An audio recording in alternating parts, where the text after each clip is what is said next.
Assalamualaikum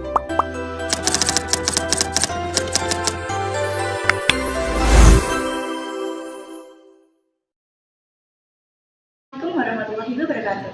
Hai semuanya, perkenalkan saya Safira Ayu Herunisa dari kelas 12 5, nomor presensi 28. Saya berasal dari SMA Negeri 12 Semarang. Jadi di sini saya bersama rekan-rekan saya ingin menjelaskan tentang materi kelompok kami, yaitu dekolonisasi di Asia dan Afrika. Jadi, bangsa-bangsa di kawasan Asia Afrika pada permulaan abad ke-20 mulai bangkit untuk menentang kekuasaan Eropa. Tujuannya adalah untuk mencapai kemerdekaannya kembali agar terbebas dari kekuasaan bangsa asing.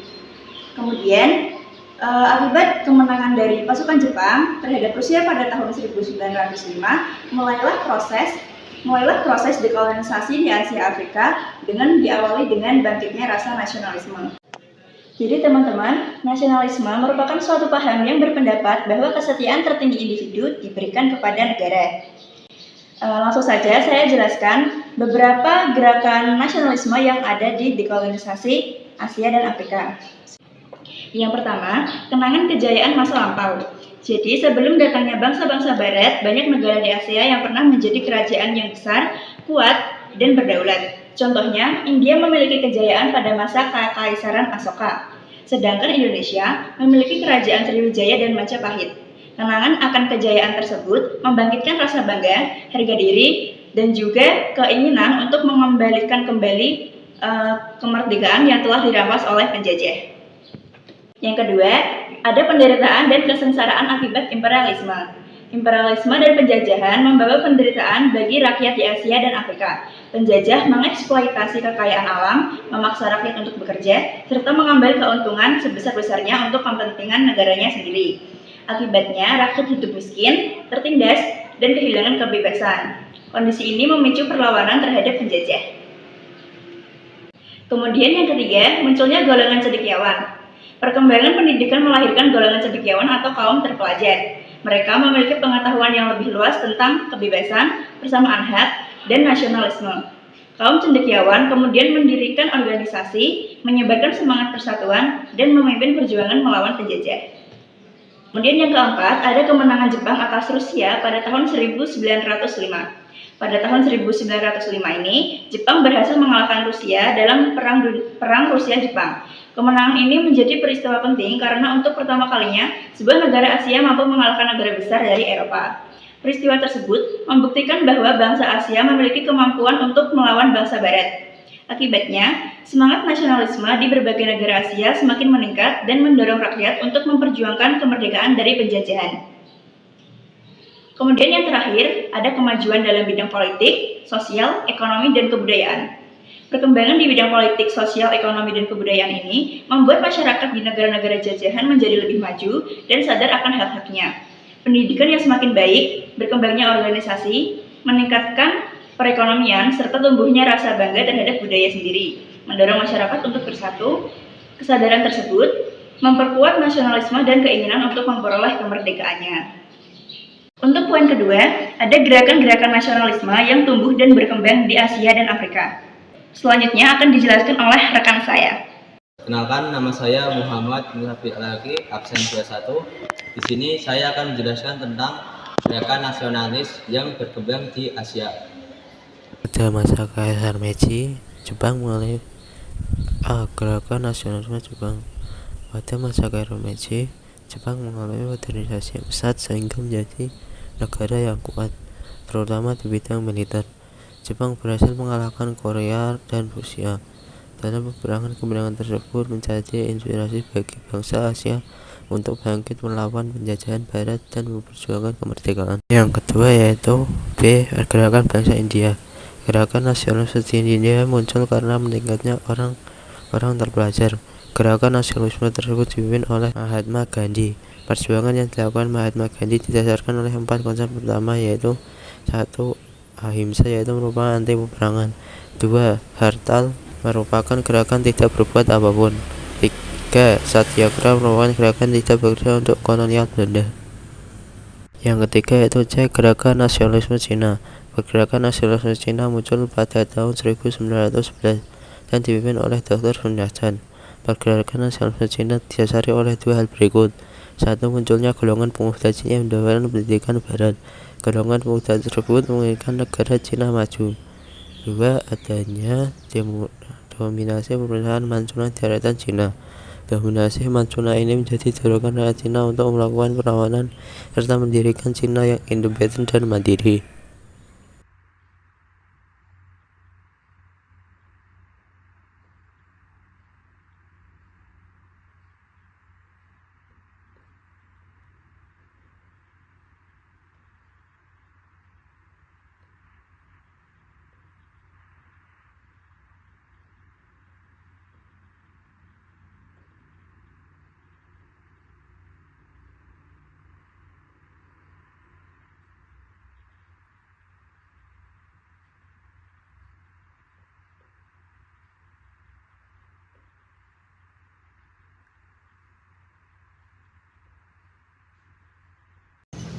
Halo semuanya, perkenalkan nama saya Arta Rama Syarifah, nomor presentasi 4, kelas 12 F5 dari SMA Negeri 12 Semarang. Di sini saya akan menjelaskan tentang munculnya negara-negara baru di kolonisasi Asia dan Afrika. Nah, jadi setelah Perang Dunia II berakhir, banyak sekali muncul negara-negara baru di kawasan Asia dan Afrika.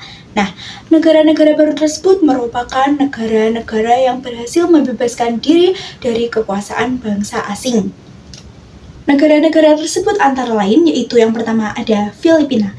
Pada tahun 1934, Amerika Serikat mengeluarkan The Tidings-McDuffie Act, yaitu undang-undang yang memberikan status Commonwealth kepada Filipina. Nah, status ini merupakan masa peralihan selama 12 tahun untuk mempersiapkan Filipina menuju merdeka. Isi dari The Tidings-McDuffie Act yaitu yang pertama, status Commonwealth bagi Filipina untuk 12 tahun lamanya itu merupakan masa peralihan Filipina menuju merdeka.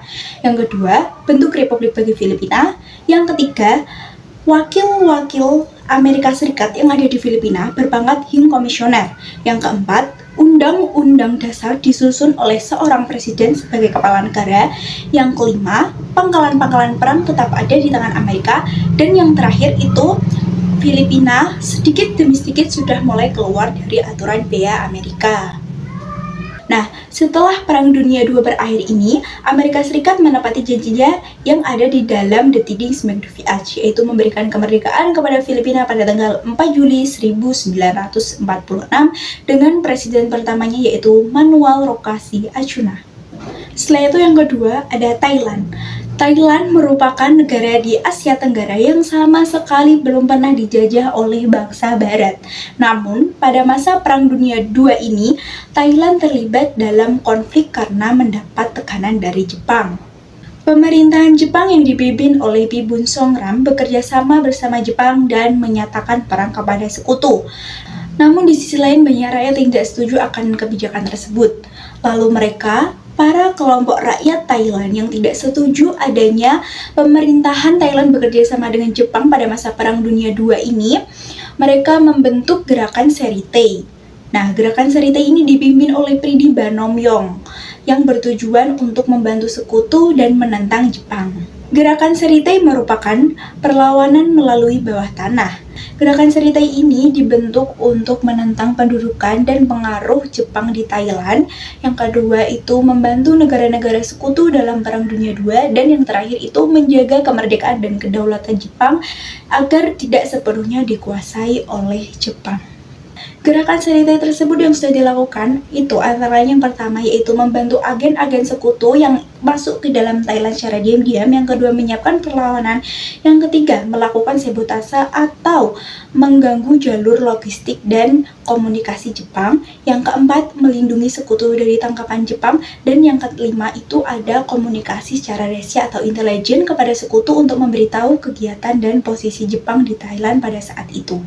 Jadi gerakan Serite ini bukan gerakan perang yang dilakukan secara terang-terangan seperti perang besar pada umumnya, namun melakukan gerakan perang melalui bawah tanah yang dikerjakan secara diam-diam untuk membantu sekutu melemahkan kekuatan Jepang. Pada berakhirnya Perang Dunia II ini, Pridi Banomyong menjadi Perdana Menteri dan rajanya yaitu Ananda Mahidol. Namun, pada tahun 1946, Ananda Mahidol terbunuh lalu meninggal dunia. Setelah itu tahta kemudian dilanjutkan oleh adiknya yaitu Phumipol Adultdate yang saat itu masih berusia 19 tahun dan menempuh pendidikannya di Swiss. Karena faktor usia yang sangat masih kecil dan berada di luar negeri, pemerintahan dibantu oleh Dewan Kerajaan pada tahun 1950.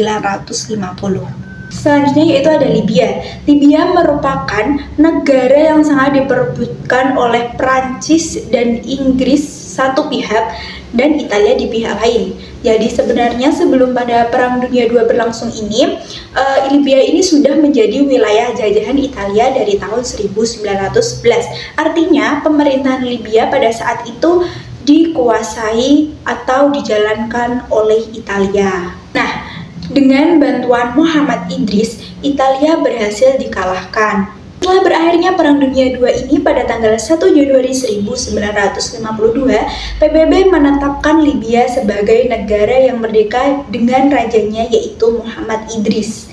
Namun, pada rajanya Muhammad Idris ini, banyak rakyat yang merasa tidak senang dan tidak puas karena pemerintahan bersifat otokrasi atau berpusat kepada satu orang saja. Berbagai perlawanan dilakukan oleh rakyat untuk menurunkan Muhammad Idris sebagai raja. Akhirnya, kaum militer yang dipimpin oleh Kolonel Muammar Gaddafi berhasil mengambil alih kekuasaan. Libya di bawah pimpinan Muammar Gaddafi bersifat republik sosialis.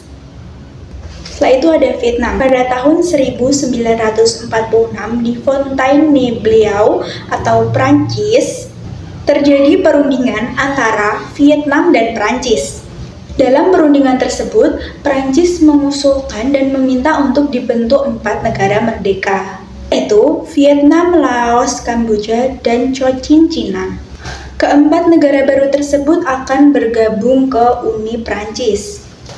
Namun, perundingan tersebut mengalami kegagalan, sehingga terjadi perang sejak tahun 1946 sampai 1954 antara Vietnam dan Prancis. Pada bulan Maret 1949, Raja Bao Dai diangkat kembali oleh Prancis sebagai kepala negara Vietnam pada lingkungan Uni Prancis. Perang tetap berkobar. Di bawah pimpinan Jenderal Nguyen Giap, pasukan Vietnam melakukan perang gerilya. Tetapi dalam perkembangan selanjutnya, sifat perang ini berubah dari perang gerilya menjadi perang frontal. Perkenalkan, saya Larissa Vandatia Putri Ramadhani dari kelas 12 F5 nomor presensi 18 dari SMA Negeri 12 Semarang. Saya akan melanjutkan materi penjelasan munculnya negara-negara baru. Untuk hasil perundingan Jenewa pada tahun 1945 oleh negara Vietnam, yang pertama adalah pasukan Vietnam ditarik dari Vietnam Selatan, Laos, dan Kamboja. Yang kedua, Vietnam dibagi menjadi 2 wilayah. Vietnam Utara dipimpin oleh Ho Chi Minh dengan ibu kota Hanoi. Kemudian Vietnam Selatan dipimpin oleh Raja Boi Dai dengan ibu kota Saigon. Kemudian yang ketiga, tahun 1955 direncanakan pemilihan umum untuk menentukan keinginan rakyat tentang status Vietnam Utara, Vietnam Selatan, Laos, serta Kamboja. Kemudian yang keempat, seluruh pasukan Prancis ditarik keluar dari Vietnam. Kemudian untuk negara selanjutnya yaitu negara Burma atau Myanmar. Perjuangan kemerdekaan Burma dipelopori oleh organisasi AFPFL, yaitu Anti-Fascist People Freedom 3. Organisasi ini dipimpin oleh Aung San atau O Aung San dan Tang Tin. Aung San merupakan mantan prajurit yang pernah membentuk Burma Independent Army atau BIA atau Tentara Pembebasan Burma. Awalnya, BIA membantu Jepang saat Perang Dunia II, tetapi kemudian berbalik melawan Jepang dan menjadi pelopor perjuangan kemerdekaan. Nama BIA kemudian diubah menjadi AFPFL. Selanjutnya, setelah Jepang menyerah, Burma dikuasai kembali oleh Inggris. Rakyat Burma semakin kuat menuntut kemerdekaan sehingga diadakan perundingan antara Inggris dan AFPFL. Pada 27 Januari 1947, Inggris berjanji akan memberikan kemerdekaan kepada Burma paling lambat dalam waktu setahun lagi. Pada 19 Juli 1947, Aung San dan 6 pemimpin AFPFL dibunuh oleh Rousseau. Meskipun kehilangan pemimpin, perjuangan rakyat Burma tidak berhenti. Kepemimpinan kemudian diteruskan oleh Tang Kin Lung. Kemerdekaan Burma pada 17 Oktober 1947, Tang Kin Lung mengadakan perundingan dengan Inggris.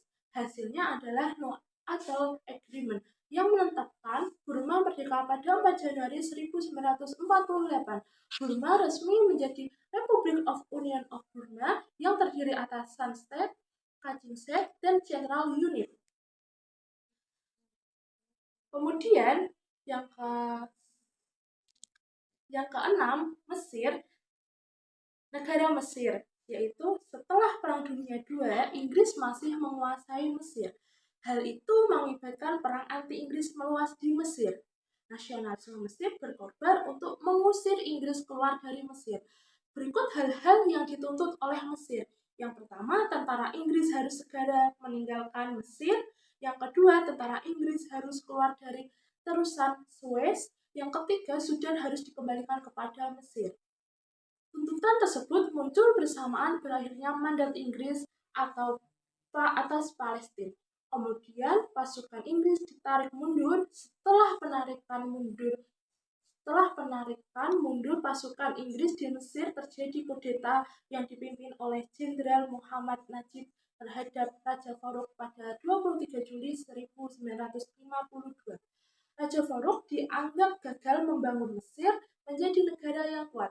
Bukti kegagalannya yaitu dengan kekalahan pasukan Mesir ketika berperang melawan Israel dalam memperebutkan Palestina, dan pada tanggal 28 Juli 1953 Mesir menjadi negara republik.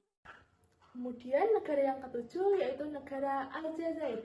Sejak 1830 Aljazair dikuasai oleh Prancis. Sebelumnya, Aljazair merupakan wilayah Turki yang beriklim cocok untuk pertanian.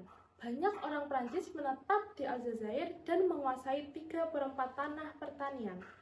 Sehingga rakyat Aljazair mengalami tekanan. Oleh karena itu, banyak orang Prancis yang menetap di Aljazair.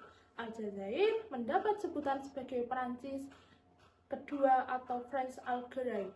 Pada 1954, rakyat Aljazair mulai melawan Prancis melalui perang gerilya. Perjuangan dipelopori oleh organisasi FLN atau Front de Liberation National. Dalam perjuangan ini muncul tokoh perempuan bernama Jamila. Saat Jenderal Charles de Gaulle menjadi presiden Prancis pada 1958, mulai dilakukan usaha perdamaian. Pada 5 Juli 1962, Aljazair resmi merdeka dengan Ahmad Ben Bella sebagai Perdana Menteri. Kemudian pada tahun 1965 terjadi perebutan kekuasaan dan Hori Boumediene menjadi Perdana Menteri. I just had to let you know you're